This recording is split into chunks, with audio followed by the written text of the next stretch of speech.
Well, hello, everybody, and welcome back to another episode of the Business of Boutique Fitness. I am Lisi Keeker, and I'm thrilled to be joined by Heather Garrick, who looks remarkably fresh, having just woken up after having flown all the way over to hang out with us in Virginia from London.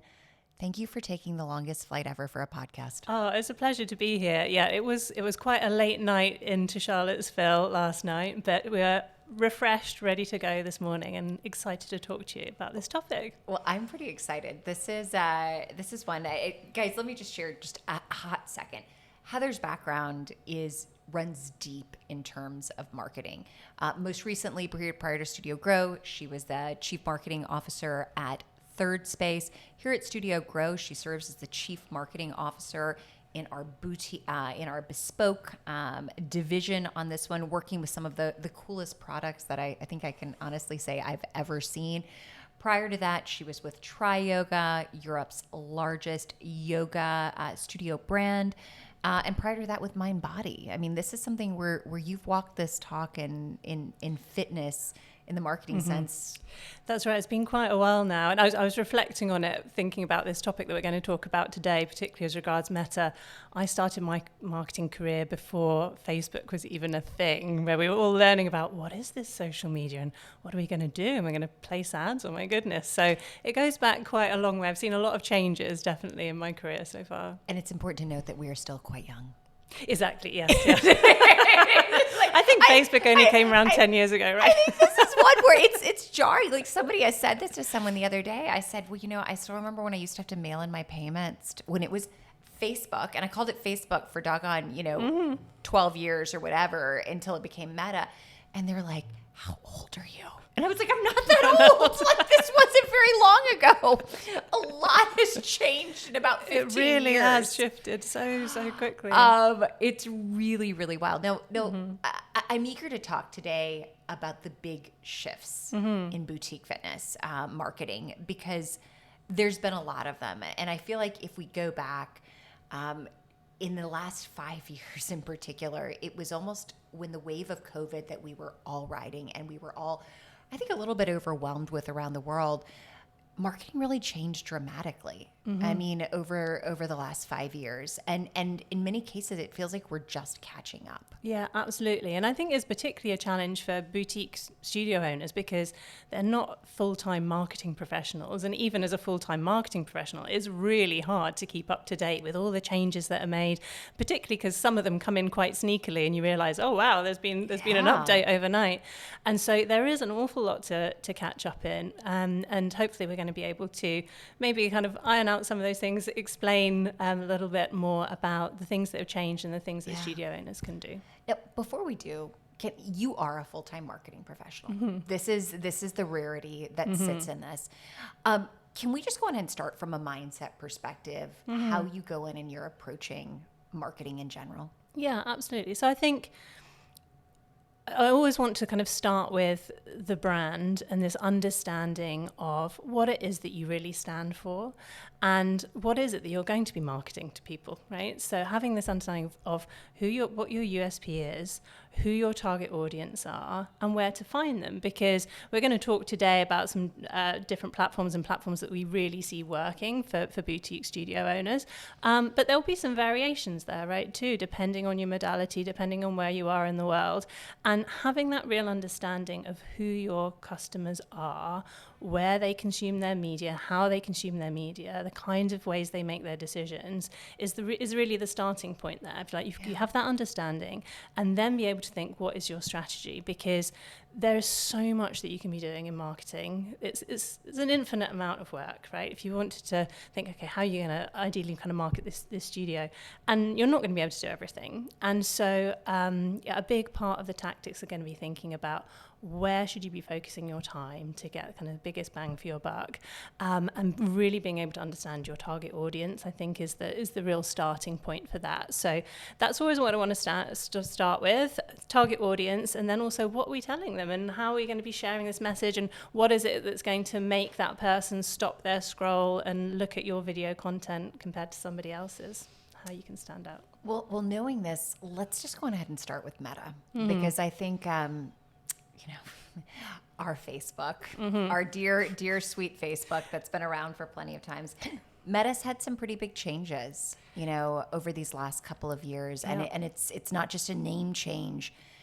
It's been a real directional change from where this sits. Yeah, and I have to be honest, it took me quite a while to start shifting from calling it Facebook to calling it Meta still. And people are like, "Do you know?" And I'm like, yes, I know. I pay them a lot of money. I really, trust me, I really know what their name is right now.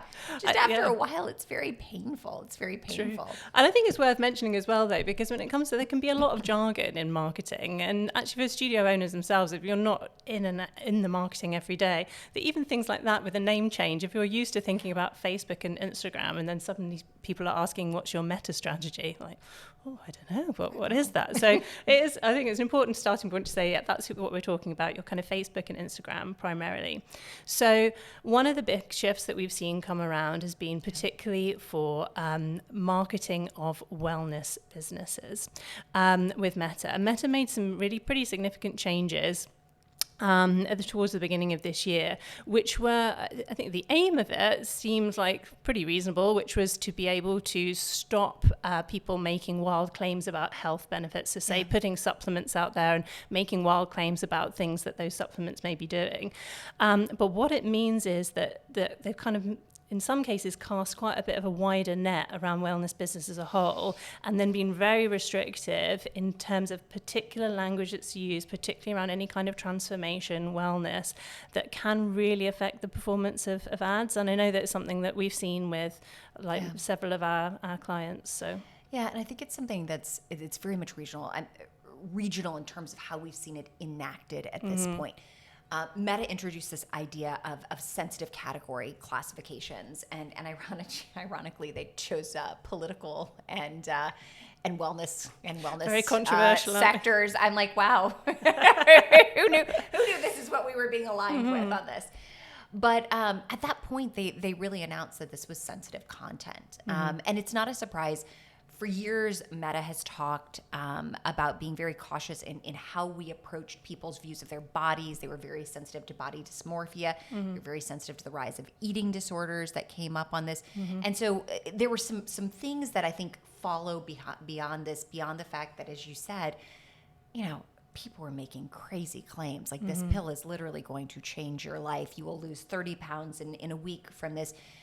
And that was something that had spread from maybe more the diet and the supplement industry. And we were seeing that really bleed heavily into fitness. A lot of bait and switch marketing techniques, a lot of things where you could have a free this or a free, challenge.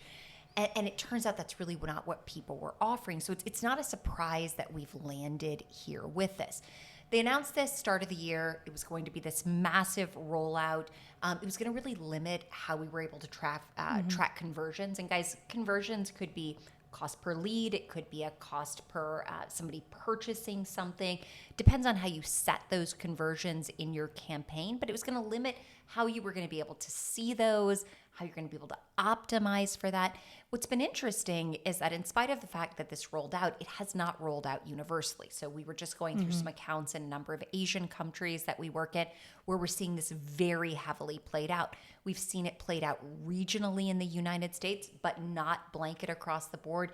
And across the EMEA, I don't think we've seen it at all played out. No, that's right. I have kind of checked in with a number of our clients and we've not seen it in the way that we were anticipating, which is really great news. But I think what it does show is that Meta are able to make these kinds of changes without very much warning. And even if clients have not been affected by it yet, it's just a really good practice to be able to go through and really kind of assess the health of your Meta ad setup to prepare yourself and prevent against these kinds of changes that are coming out. So, well, great news that we haven't seen it across the board yet, but that's not to say we're not going to see changes in future. Yeah, I think the one recognition I've had on all of this is that at this point, you should expect the unexpected. And if Meta tells you it's coming, even if it doesn't come out on the exact timeline they said it, it is going to come. It is going to impact you. And knowing just our luck as an industry, it's going to impact us on like January 5th of next year. It's going to be something like that where it's going to be like, bam, here you are on this.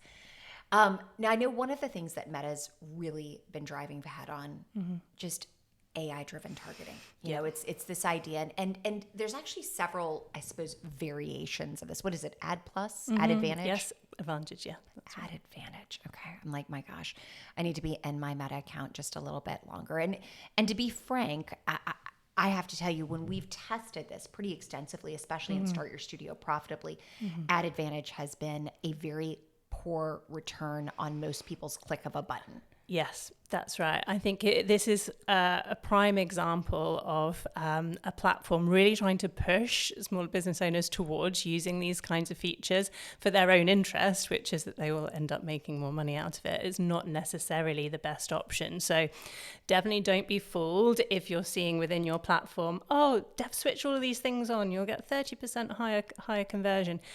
Don't just trust that blindly. What you want to be doing is is testing, seeing what works. I would say within that, there's lots of different variations and ways that Meta is using AI and allows you to kind of switch on or off. So it could be the captions that are put over your video. It could be AI enhancement of the content itself. It could be the ad placement. I haven't been particularly impressed so far with what I've seen there. I'm sure I've got confidence that it will get better. The thing that I would warn against is that within the setup of the ad account itself, they make it pretty difficult to turn these things off. Like everything is like default on, being able to use the AI tools. And that's not to say that they're all bad and they should be switched off, but just do be careful. If it is something that you're looking at yourself, your agency's looking at, make sure that you're not being kind of opted into things without your kind of awareness of what they do. Because as Lisa, you were saying, it's not that we've seen like overwhelming results from switching on Meta's AI. No, we've seen underwhelming results. Did you see our glorious ad of Studio Grows that got AI impacted? Oh no, I didn't see the actual ad. What? No. Okay, so y'all, we had a lovely, and it was a still image. Okay, so not a video, not anything. And thanks to the AI, which we did not have turned on, Meta had turned it into, and I'm telling you, it looked like the most terrifying, hairy creature that was like moving around. And people were literally like writing into the comments, "This is alarming. Why would you set up an ad like this?" And so we get it after like 3 hours. We wake up to this and we're like, oh, I mean, it was actually disgusting. Like it was one where you just went, oh my God. And we wound up getting a very nice refund from Meta, which, by the way, case in point, when they turn your ad into something terrifying, you should ask for a refund. I want to be very clear on that. But it was something where we looked at this and we were like, wait a second, what is happening? And sure enough, they had applied AI over it, even in spite of the fact we didn't have it turned on. It's a reminder to know that, you're not playing in your own platform. I think that is a key thing to recognize. You're playing in another company's platform. Amazing vehicle, incredible usage on this. But I think, this is something that they're really driving towards. And I will say it's not just in terms of AI in regards to the tools you have. It's also in regards to targeting. Now, for a lot of you who are working locally on this, you're not going to see as many crazy things from an AI targeting because you're probably not using a lot of different things in regards to interest groups or things like. You may be very minimal on this. If you are using interest groups, you've probably seen that Facebook Meta is now really hoping that you are going to use these much broader interest groups. They're pulling things together. They're grouping this. We use the example that this week, if you're in the Pilates space and you were targeting people who liked Pilates in your local area, we saw a major shift of all of these interest groups combined. And they're very broad and not necessarily things that applied to one another. So one of these might have been, for example, Stop Pilates was one. Beautiful thing to target unless you're probably Marathu, and then they may not have been nearly as excited about this. Balanced Body, being able to target a variety of different things where people who liked these types of things were oftentimes ideal Pilates clients. Those were all consolidated this week. And it went from a case of, hey, I'm going to be able to target someone very specifically that I feel is going to really be an ideal client, to, hey, I'm going to target this broad audience and hope that Meta is going to figure this out. Now, have you dealt with this before? Yeah, and we've seen some like pretty shocking impact then on our overall cost per click, various different measures. That in some cases overnight it's just completely skyrocketed, and so it's something to keep a very close eye on. In that you can put an awful lot of work into that targeting, got it exactly right, it's performing for you as it should, and then these changes come in, and suddenly overnight, we see 3, 4, 5 times the cost that we were paying, that clients were paying before. So it's another reason why it's important to always be keeping an eye on how your campaigns are performing. It's definitely we're not in a set it and forget it type not at all. It's things can come in overnight, and that's when the ability to have to pivot quickly and make changes is really, really important. Now, for us, we've wound up literally saying we're going to have to ride this out. We're going to have to set up a test budget.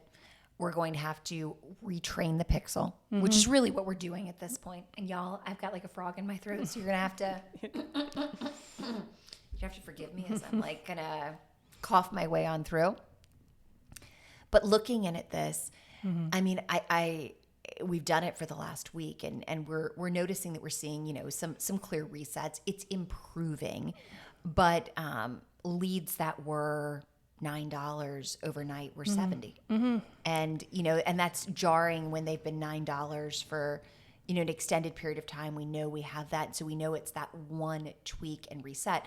The one thing I think I'm reminded of on this, and it is a mindset shift that is very painful when you're going through it. And it's really painful because we're in a testing phase. And so we were testing like $4,000 or $5,000 and spend a day. And I was like, I don't really want to test. That testing $4,000 a day of spend just feels very painful to me. We dropped everything down probably maybe last Thursday to about $1,500 a day in testing spend, and really had to bite the bullet and say, you're not going to spend this much money if you're an individual studio, but if you're a larger group, you're going to have to retrain your pixel. If you're a small studio, it may be that you're spending, $15 a day, $20 a day, but you want that test phase to go as quickly as possible. And that means you're going to have to spend the money to get the pixel to say, this is my ideal client. This is what I actually want with this. Painful and ugly. I will take any other options that you might have. If you have a miracle pill, I'll take it. Bring me that. But it's a reminder that this is sort of as we shift more into AI, this is what we're going to have to deal with more and more. Yeah, absolutely. And I think your point of how much this impacts smaller businesses, smaller studio owners is really important, because it can be a huge amount of money to have to dedicate to this. And I think one of the advantages that obviously we have at Studio Grow is being able to work with clients in such a wide variety of markets that we can then learn on our clients' behalf by having access to all of these accounts, and being able to see and being able to give advice where perhaps studios may not have the budget to be able to be testing themselves, but be able to keep a close eye what's happening in the market, what have we seen working elsewhere, and how do we then apply that to our clients' accounts. But yes, it's a challenge. It's we're just constantly having to learn, constantly having to pivot. So we could call this an adventure, an adventure that sometimes we would like to, really have a nice discussion with someone very high up at Meta about. All right, let's talk brand safety and placement risks. Now, I'm going to give very anecdotally from my perspective. We've noticed Meta really pushing Facebook placements significantly higher than Instagram placements when given the opportunity. Vice versa, we've seen people's ads when jumping into broader placements that are across the greater, I'll call it Meta meta options of placement on other websites. We've seen people's ads show up in some very unique places and not necessarily ideal places. Yeah, I've had this experience myself back at Tryoga. Which our audience were like a very engaged audience and really concerned also about where we were showing up and also not realizing that these ads are kind of placed automatically by the platform next to content which, for them and actually for us too was quite upsetting to be next to. But clients will say, why have you made that decision to go there? For the clients, they were thinking this was a conscious decision by us. We were thinking this is where we want to be advertising, and obviously we had to do a lot around educating them and explaining the reason why and then what we were going to put in place to make sure that didn't happen again. So yes, you have to be really careful wherever else you're showing up on the network, because you just don't have as much control of what your brand is sitting next to, whether that be like controversial content or whether it actually just being things that don't resonate with your brand messaging or potentially other competitors. I'm not a fan of letting go of that level of control. I think I'm unwilling. Yeah. And so this will be another option that you're able to switch off within the settings of Meta, of like where do you want the brand to be shown? And also for performance reasons, I think generally we would recommend not to have that switched on to be showing up in the network. It's interesting. Yeah. So we really regulate to a handful of placements. It's very clear. I find that lately we've been splitting Facebook and Instagram more and more and more. I mean, that's just been a very nuanced, it's something I noticed it last week, and I was like ringing a couple of people in the team and saying, am I missing something? Is this real? Is this a trend that I'm making up in my head?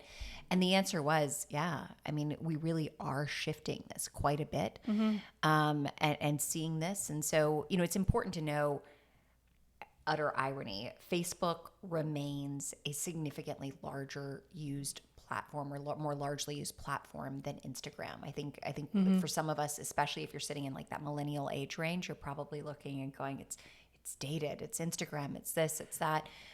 Ironically, with the exception, I think, of millennials, Facebook is a more used platform even among Gen Z, which is shocking to me. I think it's a really interesting point when it comes to marketing generally of it's quite a discipline not to let your own opinions cloud things, and that just because, for me, I'd be thinking, who's on Facebook? I wouldn't be using it.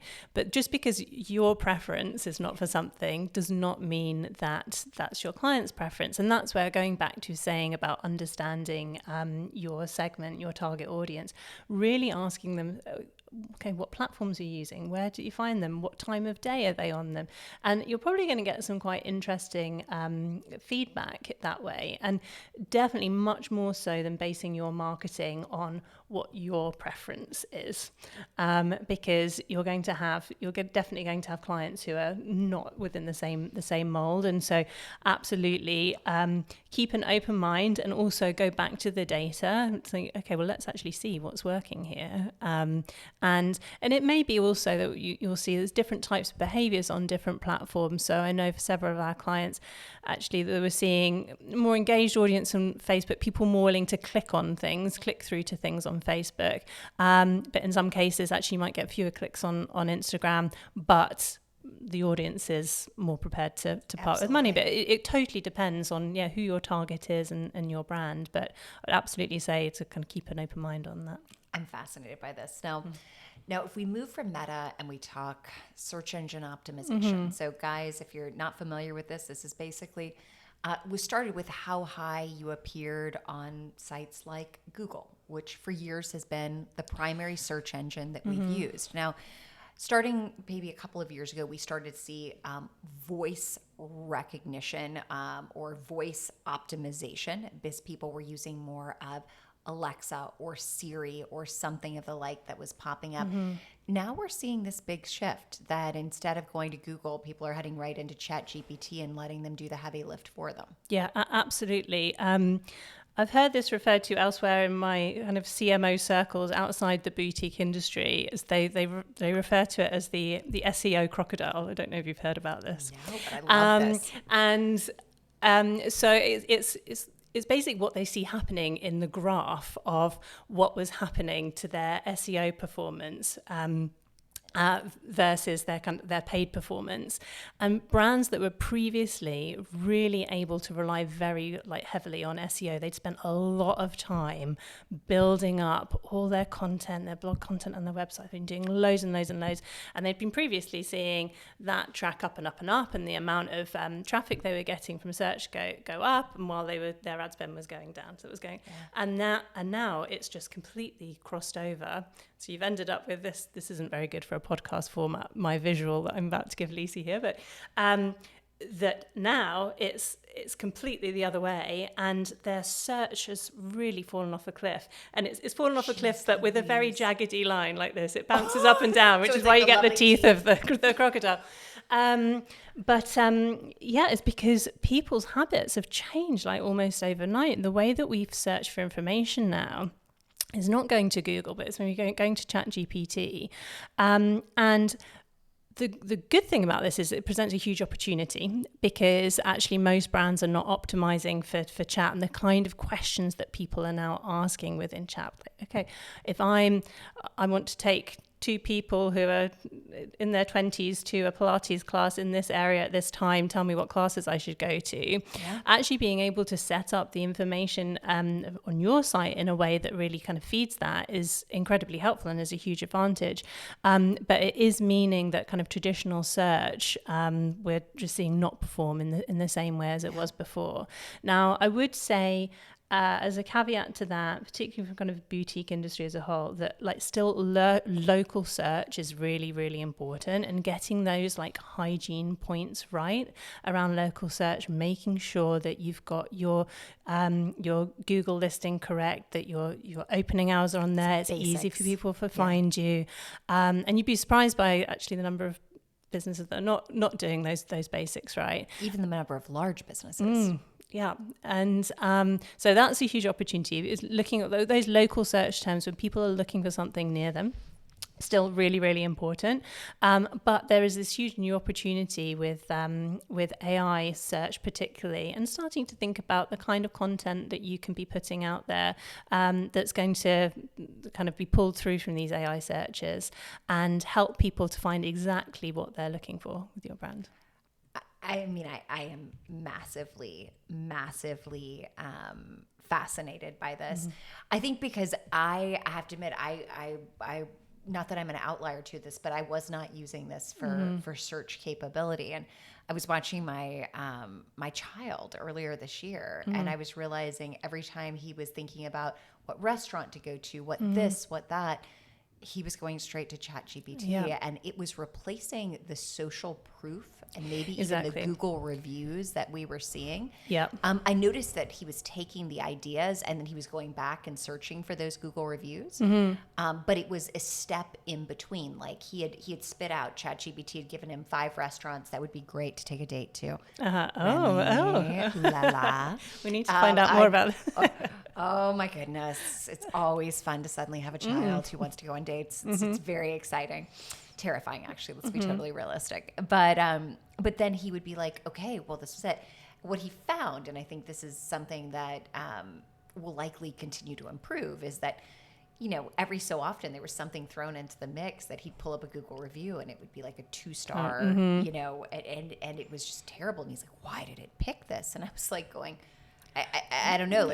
There's an imperfection that still exists there, and yet it's where so many people are going. Yeah, it's definitely still in a learning phase. I think we've seen particularly actually in additional Google reviews, Reddit, really seeing a big surge and number of searches on Reddit and information pulled from Reddit, because it seems more authentic to people. It's people having a conversation about, what did you think about? And you'll see there's a lot of conversations happening on there. And if you haven't looked on Reddit, I would say as a as a boutique owner, check and see if people are talking about your brand on there. And if not, that there will be lots of conversations about your modality on there and what people like and don't like about classes. It's a really good way, I think, of getting some quite honest feedback of how people are talking about classes. And I also think recognize you have got we're sitting in Charlottesville, Virginia. The Charlottesville, Virginia Reddit is the first place I go if I have a question about something,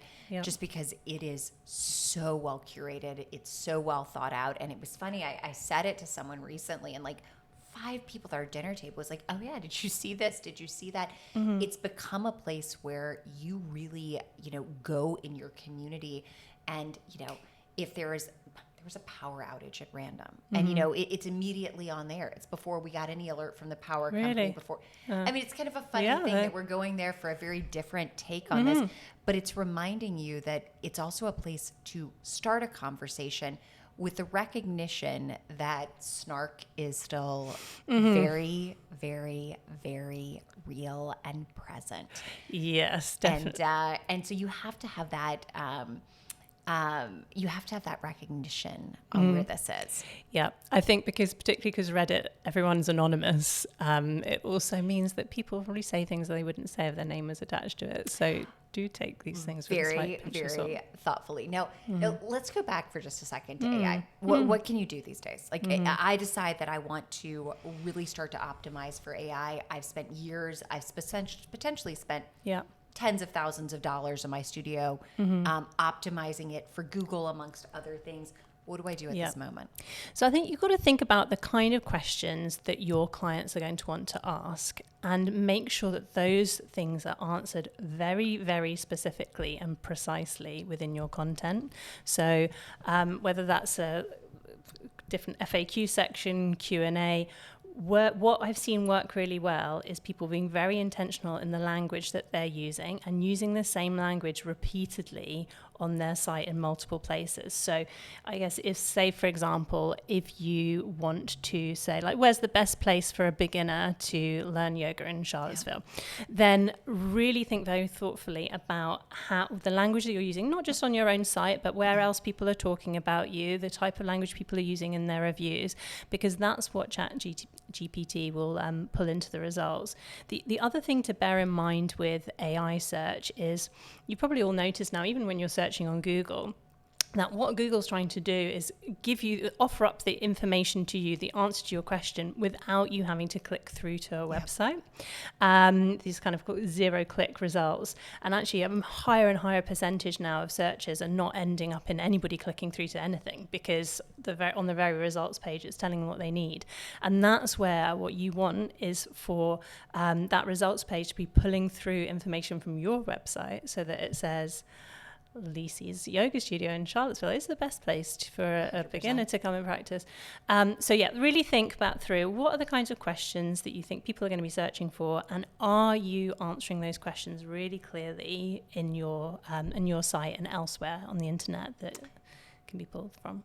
Do you think, this is very personal, that you may have a very marketer's take on this, but do you think at some point people will fully trust the answers from ChatGPT, or are we in a sweet phase where we just believe it should know all, do all, be all, and therefore it will always give me the exact accurate answer?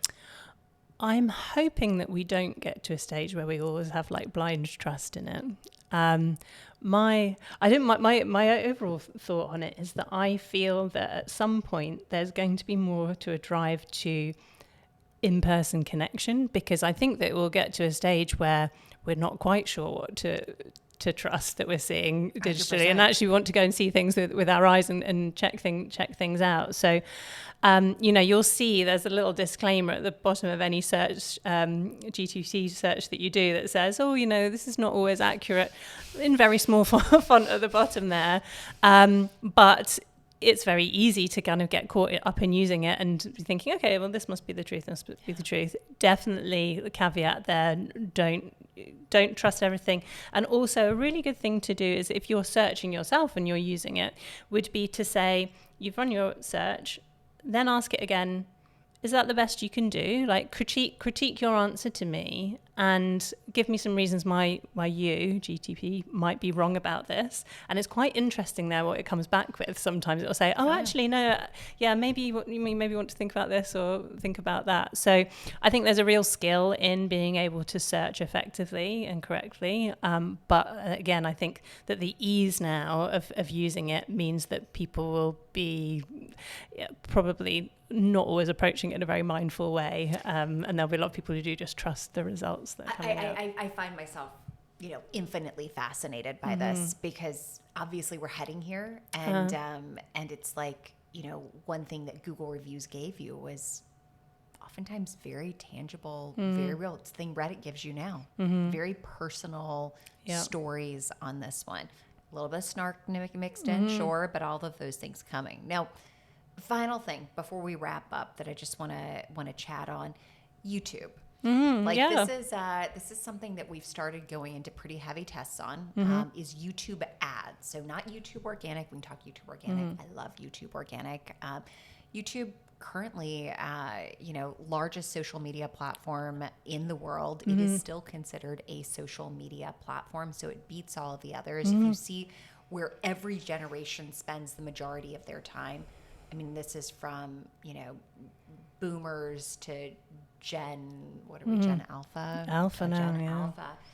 Alpha. It is on YouTube. Yeah. And so looking in at this, YouTube ads make sense. I was commenting to you earlier that, I don't think I've seen a commercial on television in quite some time. The Super Bowl. Actually, that's not true. What has that been? Like 5 months, 6 months, okay, right? That I haven't probably seen a commercial on TV because we just don't watch it terribly often. But looking in at this, I was sitting last night watching The Outdoor Boys with my sweet child and one of his little friends after a very long day. And I was watching the commercials roll through, and I was going, wait a second, this is our new commercial, highly targeted towards us, very clear on what it was doing. YouTube and Google has some of the best targeting out there. I mean, no doubt on this, from a cost per lead, cost per acquisition. We haven't dove into it, I think, because it's more complex. Yeah, I think there's huge potential. And I think now as well that that we're able to be kind of creating video content, that studio owners are able to be creating content themselves that works on YouTube, which previously in the past they might have felt that they had to have something really polished and didn't have the budget to be able to do it. Actually, we're seeing that work now. I think the interesting thing about YouTube, I think, is that it's a search engine, and people don't really see it as a search engine. I think it's one of the biggest search engine. It's taken over Pinterest, because it was Pinterest before that, which was shocking to people that it was Google, then Pinterest, then YouTube, and now it's questionably not Google anymore. Exactly. So things are changing. And so I think people don't often see it in that way, but it is a search engine. And I think actually particularly for health and fitness, we know that there's a huge amount of great content on there that people are accessing. They're in the mindset like, okay, I'm going to take 30 minutes for myself and do a class, that I'm going to find my favorite YouTube instructor. They're in the mindset already of being thinking about their health and wellness. And so it's a huge opportunity to get in front of them. The one thing I would say is that, those first few seconds within the ad are really important when you come to kind of YouTube skippable content, and you want to really get people engaged from the beginning and not want to either kind of turn away from your ad or click. But it's a great opportunity to get the brand out there in front of people and get that out there in front of a really targeted audience that's going to be right for you.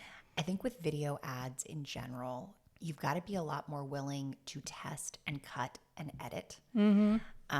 This is not, it shouldn't cost you a lot of money. I'll be honest with you. We just did this the other day where we had 8 different, just first lines in a video that we refilmed, and it was just boom, boom, boom, boom, boom. And it was fascinating because 4 of them have been exceptional performers and 4 totally tanked. And it was clear that hook matters more than we give it credit for. The willingness to test it matters. One of the things, I have a friend who is a very brilliant digital marketer, and he loves video-based ads, and he was really funny. He has a hemorrhoid pill. Oh my gosh, he's a supplement guy. I didn't think you were going to say. Of all the things, I'm sure you're like, yes, please. Okay. Of all the things, here we go. So we're on to hemorrhoids. Let's take it from here. We could do a whole episode in this sense. We could totally go there. having not had any personal experience with this, I didn't realize quite what an issue this was. But apparently this is a massive issue. So he was walking through his video ad for this, and he was commenting that they had an excellent hook, but about 10 seconds in, apparently there is a pillow you have to sit on. I learned lots. Like, this is really exciting for me. And they had the guy pick up the pillow. And he's like, it was amazing. They cut the first 10 seconds and they started with the pillow going up. And they're like, if you have this, you know what this pillow is. Like, I was like, I've never seen this before. I have no idea what we're looking at, no concept of this. And it was truly fascinating that just overnight, that's all the flip is. And so I think it's a reminder that sometimes it's also grabbing the prop, adding something in that's a strong visual. Like, you pick up a yoga mat, it's very clear what this is. You know, you pull a magic circle, a reformer. There's certain things that you could do as visual cues that add and just really impact that. Yeah. Wow, I've learned more about hemorrhoids than I thought I was going to. Ever thought you were going to do. Welcome to the United States. I'm so glad I could help you with this. Oh, yeah. All right. Funny. So we want to stay ahead. Yeah. To give me your thoughts as a chief marketing officer. What do you do? So I think that it's really important to be thinking about, like, owning your first party data. And what we mean by that, not to get into all the kind of the jargon, is your own, like, email list, subscriber list, your list that's sitting in your booking platform, that information that's yours, and you have control of how you communicate with those people, not just relying on Meta's algorithm or Google's algorithm to find those people for you. So first off, I want to say it's really about building that database. And that's something we talk about a lot at Studio Grow. First at the Start Your Studio Profitably stage, where we're really looking at building up a really great quality wait list. But then also, actually, as your business expands and matures, that you're communicating directly with those people and building up a great list of people who have potentially either consumed your services or have been interested, not quite there yet, but at some point when they receive your marketing communications, they're going to be in the position to make that decision. So first off, like, owning that data, build up that list, make sure that you are collecting the right data, that it's kind of clean data, that you've got the right information on people, that you're collecting phone numbers, you're collecting email addresses, and also additional data on people too. So any notes that you're able to make within your platform, the kind of thing that they're interested in, what is it that you want to be targeting from, what particular things are they interested in, makes a big difference. This is something we saw work really well at Third Space, where we were offering a huge amount of different fitness and wellness services. And there's no two people are going to be accessing the same facilities there, right? In that some people were personal training, some people were using the swimming pool all the time, depending on what they were doing classes. And so there was a lot to communicate with people about. And what we realized, you can't be just shoveling information at everybody, like spraying, and hopefully, that they're going to pick up the thing. It's asking them very early on, as they become members with you or they become leads. Okay, so what is it that particularly you're interested in? Okay, you've told me that High Rocks is your thing. Let's make sure that we're giving you all that High Rocks content. Or you've told me that Reformer Pilates is your thing. And then being able to tailor the communication in that way. So if you're able to, I'd say any additional information you can find about the reasons people are interested in your service is really, really helpful. And I think not just relying on someone checking a box. Exactly, yeah. Like, I find, for me at least, this is something that if you tell a teacher, I'm really interested in High Rocks, I'm thinking about doing X, Y, and Z, that's something that you've got to have, like a notebook. You've got to have something where you're taking that note and someone is going in and adding you to that segmentation. Yeah. You're talking about segmentation. And when I think of segmentation, I love Legos passionately. I think about pouring out the Legos and how you start to, like, hey, here is all of the blue Legos, and here's all of the green Legos, and here's all of the this Legos. They can be different shapes. Maybe you organize it by shape and all the different colors are mixed in. Like, however you do this, that's how your audience is. Some of them may be beginners. Some of them may be by interest. Some of them may be by when they joined you. Like, there's a million ways that you can segment. But if you start with just interest being like the key piece of this, And, I like seeing interests in terms of like, why are you there? But also, what do you buy? Yeah, exactly. Yeah, that's interesting, because the way that we thought about it was this kind of quadrant, which was at third space, which was your interests, but then also where are you on your fitness journey? Yeah. Because there we also had a big range of, typically it was people who were pretty serious about their training and had trained elsewhere before, but then we did have quite a significant minority of people who are very new to it. And the way that you communicate with people who are totally new to training is really different to your people who are off doing triathlons. And so being able to understand that and know where is it that people need that extra guiding hand, maybe a bit of an extra incentive to come in, how are you lowering those barriers to not seem intimidating? Yeah. That's a different type of email sequence that you're sending out to the people who are training with you constantly and are, training for their marathon or whatever it might be. So yeah, we looked at those two different ways. You had a kind of quadrant of like how experienced were they in their training, which was something that they self-reflected on and gave a score on, and then what particular things were they interested in, and then tailoring the communications then in that way. I absolutely love this. Now, shifting our ad funnel focus, really going all in and being willing to change, especially in terms of, let's just say, in Meta, some things that we've held on to.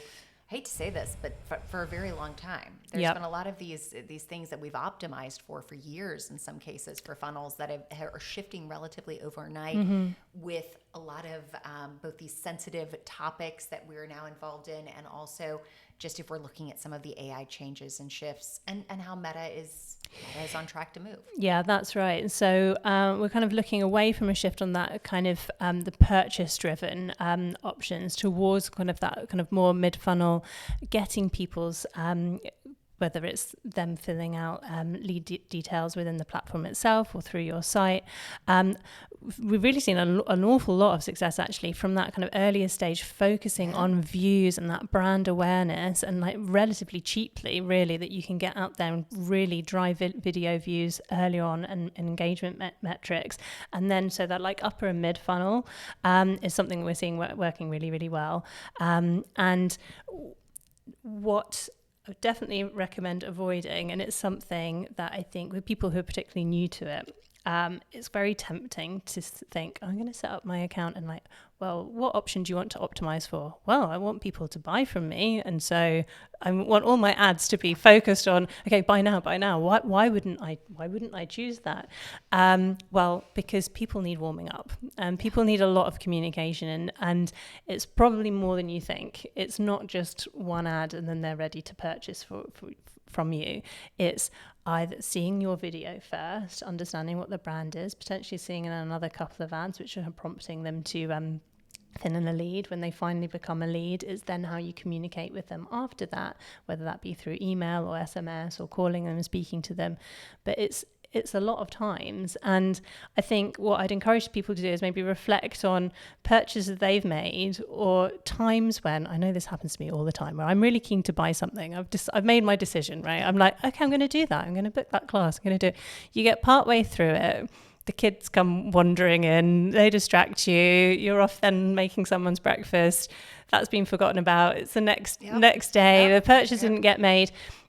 I need reminding. And I think that often studio owners can shy away a little bit from thinking like, oh, I don't want to be bothering people, like, why do I need to be showing multiple ads? Well, actually, this in real life, people do need to be warmed up, they need to have awareness, and then even actually when they've got to a point of making a decision, I really want to buy from this brand, there are a whole load of things that then can still get in the way. So not to shy away from that, but we really do see like that the kind of earlier stage, warming people up, getting them to understand, being able to give their information as being a really important thing to focus on, not just going straight towards forcing people through to buy now.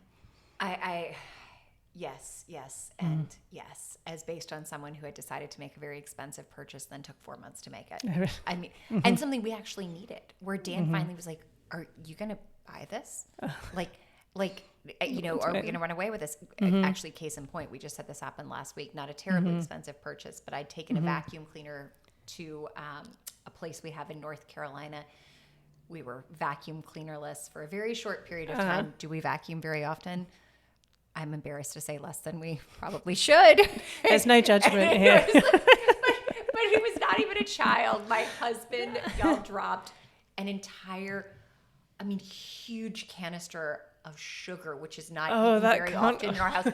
And we heard this, I was like, yell, it was terrible. And then boom, it's like snow all over our kitchen. And at that point I was like, we need a vacuum cleaner instantaneously. This is not okay. And I have to say, I was laughing this probably for about 2 weeks. I was like, I'll order that soon until my floor was covered in 4 pounds of sugar. And then I was like, why did I not order it? But case in point, we're busy humans. We're distracted humans. This is going to be the reality of the person, even if that's not who you are. That is who your client is. Now, let's just touch on this one last piece.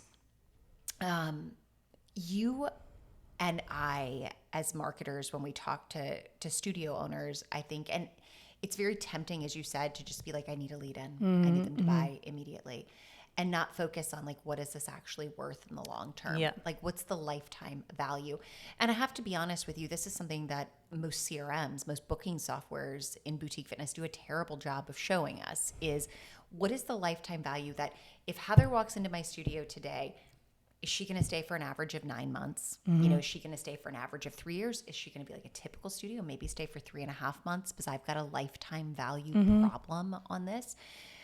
We have an opportunity to really draw these leads in this mid-funnel range that we're talking about and really breed deep, long-term relationships with them where they're going to develop and go deeper and deeper and deeper into what you offer in your studio as their journey with themselves, with their fitness journey deepens.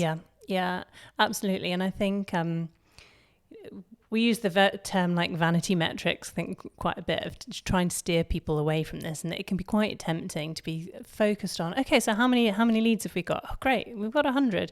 Fantastic. Well, what's the quality of those leads? And maybe starting to take a step back and reflect, how much would you be willing to spend on getting a lead that's going to stay with you for 12 months plus versus how much would you be willing to spend on a lead who's going to come on an intro offer and you're never going to see them again? It's very, very different. And so having an understanding of that, what we call their lifetime value, how long they'll stay with you for and how much they will spend, really then helps when you're thinking about working back to what your marketing budget should be and how much you're willing to pay for them. And how we're making sure we're getting those good quality leads. Firstly, what we want to be doing is looking at your great clients within your studio and finding more people who look like them. The people who are buying the long-term memberships, who are committing, what are their traits? What do you see within them? And how do we find more of the people who look like them? Firstly. Secondly, I think the important thing to think about is what messaging is your marketing conveying? Because, for example, if you're very, very discount driven, if it's all about just like that intro offer, potentially you're attracting people who are very, very price driven and are not going to be the ones who are converting onto your long-term memberships. And so thinking about how you get that balance right between, yes, having a compelling offer that's going to get people in, but setting the expectation with them that they're going to stay long term. And sometimes that's just even in the language that you use, when they're coming to speak, you talk to them as if they're going to be with you for life, right? It's not like these 2 days. It's like, okay, and here's what you're going to see. Here's the progress you're going to see after 2 months, after 3 months. And here's the people who stay with us long term. Framing it in that way rather than, oh, come in for this first session and, you'll have a great time and hopefully we'll see you again. So yeah, definitely think about, and that also is a mind shift when you're selling as well. I think to be able to be confidently thinking like, okay, these are people who are going to stay with the business for long term rather than short term. Okay, how can I convert them onto a lower offer? So definitely thinking about how you target them. So finding those people who are going to stay with the business, what messaging is going to resonate with them, and then also how you can kind of then upsell to them as well in future of those, because there's lots of potential upside from that. Yeah.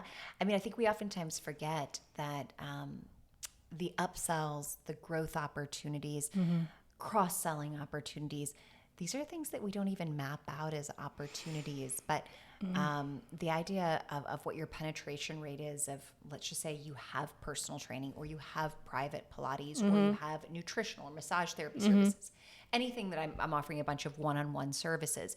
If you have a group sector, do 30% of them buy one-on-one services? Do 20%? Do 50%? That variation, those are ways you dramatically increase your average client monthly value without ever spending another dollar. I mean, it's just being thoughtful with what your marketing strategy is with your clients you already have. Yeah, absolutely.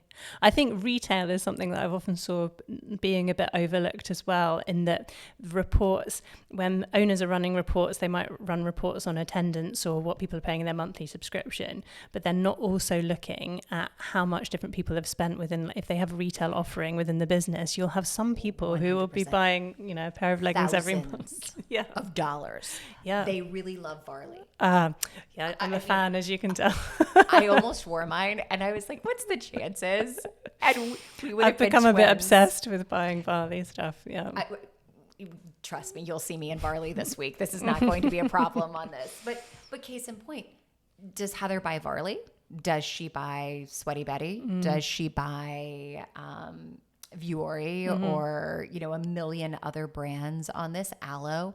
Even just knowing those types of things is going to be very telling on what you're able to share, how you push out and what you offer. Yeah. Yeah, absolutely. The one other thing I would say on customer lifetime value that is often really challenging as a kind of boutique is that if you offer a wide variety of different pricing options and memberships where people can be coming and going, it can be quite challenging to actually be able to work out what someone's lifetime value is. And an example of this would be at Try Yoga, which, as you said, at the time when I was working there, was the largest yoga and Pilates studios in Europe.